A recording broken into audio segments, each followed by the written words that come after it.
اپنے آپ میں بڑا عظیم ہے۔ اس مقصد کے حصول کو اللہ رب العالمین نے جتنا آسان بنایا تو وہیں اس مقصد تک پہنچنے یا اس مقصد کو پانے یا اس مقصد پر برقرار رہنا آدمی کے لیے اس دنیا کی زندگی میں امتحان اور آزمائش کے طور پر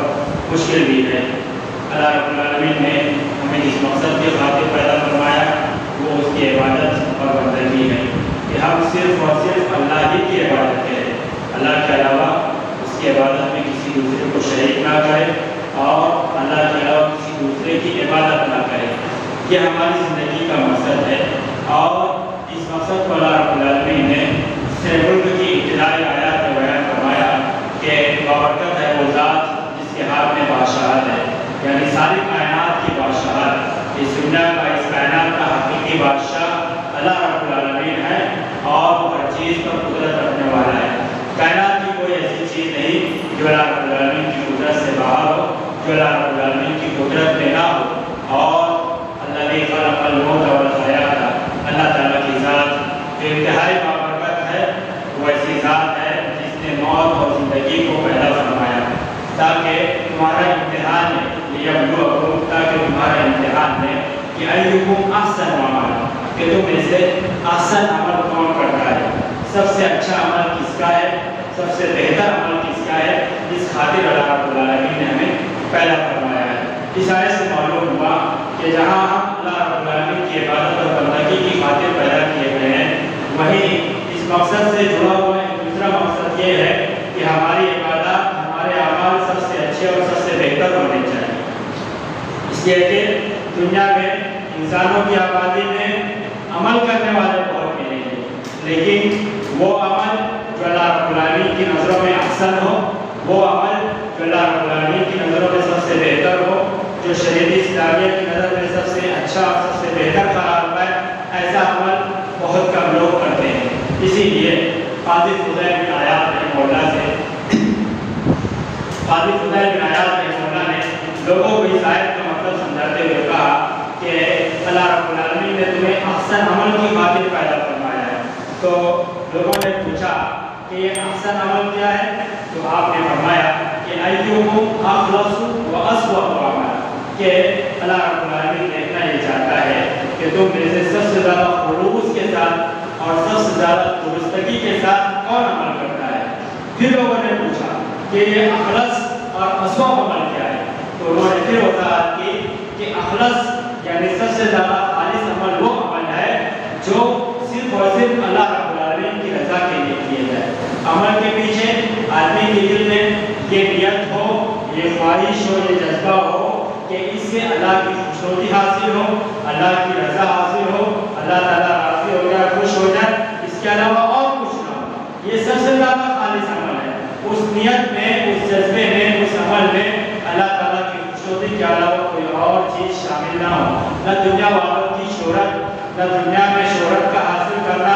نام کا حاصل کرنا، اور نہ ہی دنیا والوں کی نظروں میں اچھا بننے کی سوچ، اور نہ ہی دنیا والوں کی نظر میں اپنے برے عمل کو چھپانے کی سوچ۔ یہ اخلص عمل جو صرف اور صرف اللہ کے لیے خالص ہو، اللہ کی ذات کے ساتھ خاص ہو، اس میں کسی کی کوئی شرکت اور کسی کا کوئی حصہ نہ ہو۔ اور پھر انہوں نے بتایا کہ وہ اصوب یعنی سب سے زیادہ درست عمل کون سا ہے،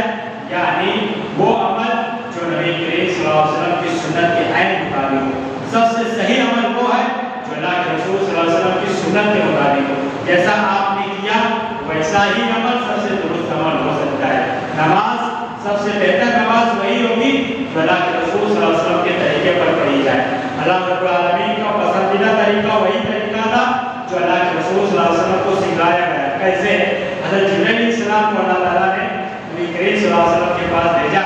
جا کر نبی کریم صلی اللہ علیہ وسلم کو نماز پڑھا کے حضرت جبرائیل علیہ السلام 2 دن نبی کریم صلی اللہ علیہ وسلم کے پاس آتے ہیں، 5 وقت کی نماز پہلے دن اول وقت میں پڑھاتے ہیں، دوسرے دن آخری وقت میں پڑھاتے ہیں، اور پھر اس کو بعد کہتے ہیں الوقت ما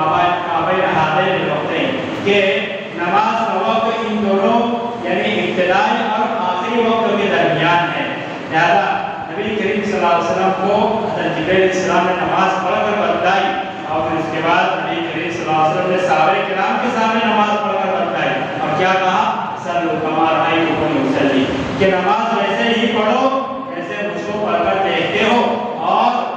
حج کے بارے میں فرمایا خذوا عنی مناسککم حج ایک عظیم عبادت ہے حج ویسے ہی کیا جائے گا جیسے نبی کریم صلی اللہ علیہ وسلم نے کیا اور فرمایا کہ مجھ سے حج کے طریقے سیکھ لو حج میں کون سے ارکان ہیں کون سے اعمال ہیں کون سی چیزیں ہیں کب کیا کرنا ہے کس دن کون سی عبادت کو کرنا ہے یہ مجھ سے سیکھ لو ابھی میں تمہارے درمیان ہوں مجھ سے پوچھو جو نہیں سمجھ میں آتا ہے مجھ سے پوچھو. تو نبی کریم صلی اللہ علیہ وسلم نے مختلف عبادات کے حوالے سے ہی تعلیم دی. اللہ رب العالمین نے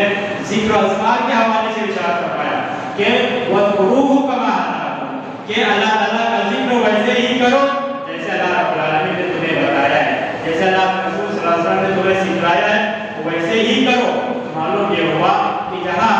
عمل کرتے وقت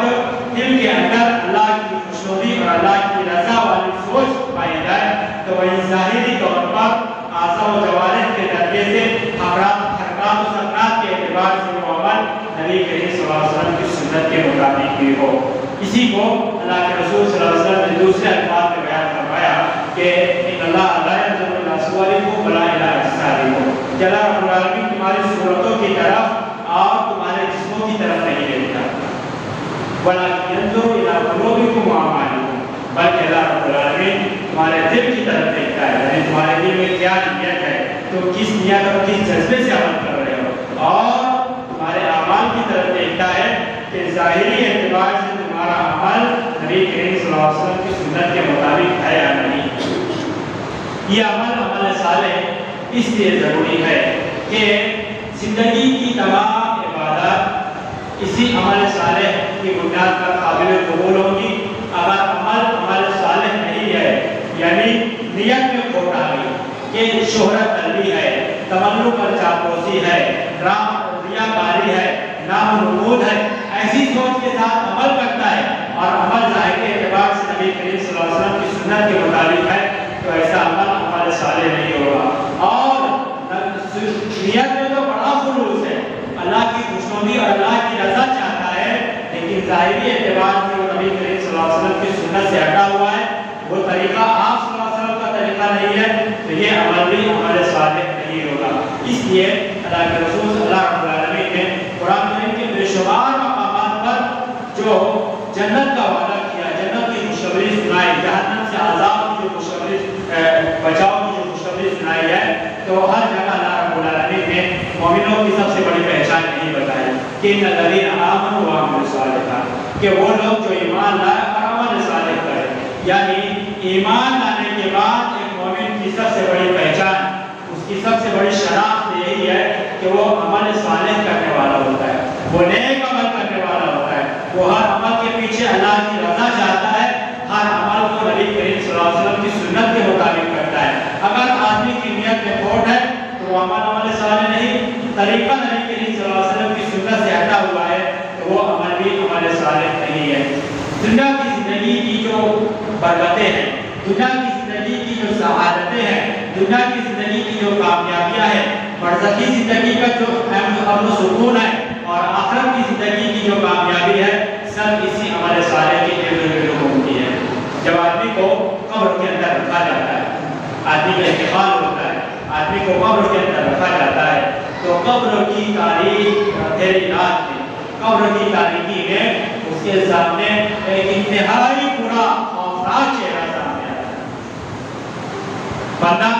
میت پہلے سے ہی قبر کی تاریکی اور اس کی وحشتناکی سے ڈرا ہوا ہے سہما ہوا ہے اور اوپر سے جب اس کے سامنے ایک انتہائی شکل اور انتہائی خوفناک چہرے والا نوجوان آتا ہے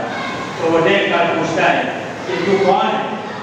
ایک تو قبر کی تاریکی ہے ایک قبر کی وحشت ہے برزخی زندگی کی شروعات ہے اور پھر اس کے اوپر سے خوفناک چہرہ کون تو وہ جواب دیتا ہے انا عمل الرسول کہ میں تیرا برا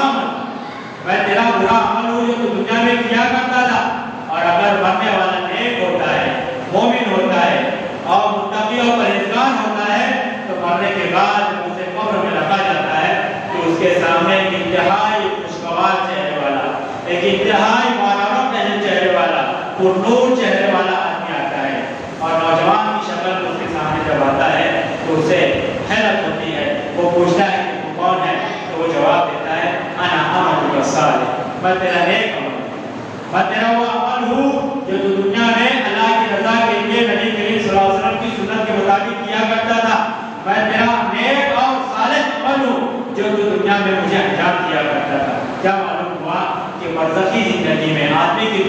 زندگی ختم ہوئی، برزخی زندگی کی شروعات ہوئی ہے، اخروی زندگی کی شروعات ہوئی ہے، وہاں پر آدمی کے لیے جو چیز باعث راحت ہے، جو چیز باعث سکون ہے، جو چیز باعث خوشی ہے، وہ قبر کے اندر اس کا اپنا ہے کون ہے۔ اسی کو اللہ کے رسول صلی اللہ علیہ وسلم نے دوسرے حدیث میں ارشاد فرمایا کہ جب میت کا انتقال ہوتا ہے تو میت کے پیچھے اس کی 3 چیزیں اس کے ساتھ قبرستان تک جاتی ہیں، اس کی قبر تک اس کی 3 چیزیں اس کے ساتھ جاتی ہیں اور 2 چیزیں واپس آ جاتی ہیں، ایک چیز اس کے ساتھ وہاں پر رہ جاتی ہے۔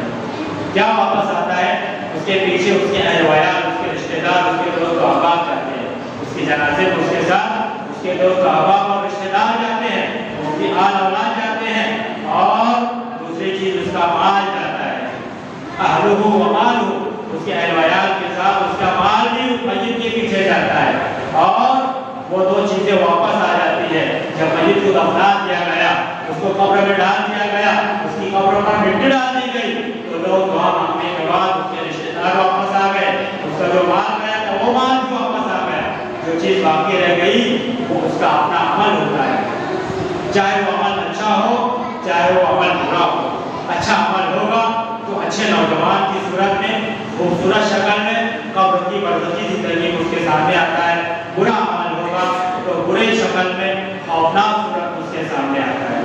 تو عمل صالح دنیا کی زندگی میں انتہائی لازمی اور ضروری ہے۔ اسی طریقے سے اللہ کے رسول صلی اللہ علیہ وسلم نے عمل صالح کی اہمیت کو بیان کرتے ہوئے ارشاد فرمایا کہ لوگوں اللہ رب العالمین کی رضا کے لیے عمل کرو، اس لیے کہ یہ عمل کرنا آدمی کے لیے جنت میں داخلے کا سبب ہے، جہنم سے نجات کا سبب ہے۔ اور لوگوں کو عمل صالح کی ترغیب دلاتے ہوئے ارشاد فرمایا کہ دیکھو اتقوا النار ولو بشق تمرہ، کہ ایک کھجور کا ٹکڑا صدقہ کر کے ہی جہنم سے آگ سے بچنا چاہو تو بچو، لیکن اللہ کے راستے میں ضرور خرچ کرو، نیک عمل کا، عمل صالح کا خوب اہتمام کرو۔ اور اس کا بڑا فائدہ ہے کہ آدمی کی اگر نیت میں خلوص ہو، آدمی اللہ کی رضا اور خوشنودی کے لیے عمل کرتا ہے تو اس کا فائدہ اسے دنیا کی زندگی میں بھی آتا ہے اور آخرت کی زندگی میں بھی آتا ہے۔ اللہ کے رسول صلی اللہ علیہ وسلم نے صحیح بخاری کی روایت میں ایک واقعہ بیان فرمایا کہ گزشتہ امتوں میں ایک شخص تھا، اس نے یہ نیت کی کہ آج کی رات میں صدقہ کروں گا، چنانچہ لوگوں سے چھپتے چھپاتے، لوگوں کی نظروں سے بچا کر وہ اپنا مال رات کی تاریکی میں لے کر نکلتا ہے تاکہ وہ صدقہ کرے۔ چنانچہ وہ رات کی تاریکی میں انجانے میں ایک زانیہ عورت کو صدقہ دے دیتا ہے۔ تو لوگ جب صبح ہوتی ہے، لوگوں کو پتہ چلتا ہے کہ آج کی رات ایک زانیہ عورت کو صدقہ دیا گیا، ایک زانیہ عورت جو جسم کو فروشی کر کے، جو اپنی عزت و عصمت کو پامال کر کے کچھ روپیہ پیسہ حاصل کرتی ہے، اسے ہی الٹا پیسہ دے دیا گیا، صدقہ دے دیا گیا۔ تو جب اس کو یہ بات معلوم ہوتی ہے تو وہ کہتا ہے کہ اللہ لک الحمد، کہ اللہ تمام تعریفیں تیرے ہی لیے ہیں، غلطی مجھ سے بھی ہوئی ہے، کمزوری مجھ میں ہے، نقص مجھ میں ہے، میں نے اچھا کرنا چاہا، صدقہ دینا چاہا، لیکن رات کی تاریکی میں میں نے غلطی سے انسانیہ عورت کو صدقہ دے دیا۔ لیکن اب بھی اس کے اندر عمل کا جذبہ ہے، وہ اب بھی اللہ کو راضی کرنا چاہتا ہے، اب بھی اپنے عمل میں سدھار پیدا کرنا چاہتا ہے۔ تو دوسری رات اس نے پھر نیت کی کہ آج کی رات پھر میں صدقہ کروں گا۔ چنانچہ جب دوسری رات آئی پھر وہ اپنا صدقے کا مال لے کر نکلا، اور رات کی تاریکی میں وہ چاہتا تھا کہ وہ صدقہ کرتے ہوئے کوئی اسے دیکھے نہ، صرف اس کا صدقہ کرنا اللہ کی نظروں میں ہو، اللہ رب العالمین کے علم میں ہو۔ چنانچہ وہ رات کی تاریکی میں صدقے کا مال ایک چور کو دے دیتا ہے۔ جب صبح لوگوں کو معلوم ہوتا ہے کہ ایک چور جو دوسروں کا مال چوری کرتا تھا اسے صدقہ دیا گیا، یہ تو بڑی حیرت کی بات ہے۔ جب اس کو لوگوں کی یہ بات معلوم ہوئی پھر اس نے اللہ تعالیٰ کی حمد و ثنا بیان کی کہ اللہ لک الحمد، کہ اللہ تمام تعریفیں تیرے ہی لیے ہیں۔ اور پھر اس کے بعد تیسری رات کے اندر پھر وہ عہد کرتا ہے، ارادہ کرتا ہے کہ آج کی رات میں پھر صدقہ کروں گا۔ چنانچہ وہ صدقے کا مال لے کر نکلتا ہے، اور پھر اس کے بعد صدقے کا مال لے کر نکلتا ہے، رات کی تاریکی میں وہ ایک مالدار آدمی کو صدقہ دے دیتا ہے۔ پھر لوگ صبح چیک مہیا کرتے ہیں، تبصرے کرتے ہیں کہ آج کی رات ایک مالدار آدمی کو صدقہ دیا گیا، اسے صدقے کی مال کی کوئی ضرورت نہیں تھی، اس کے پاس پہلے سے بہت مال تھا، لیکن عجیب بات ہے کہ اس کو صدقے کا مال دیا گیا۔ تو پھر وہ کہتا ہے کہ اللہ لک الحمد، کہ اللہ تمام تعریفیں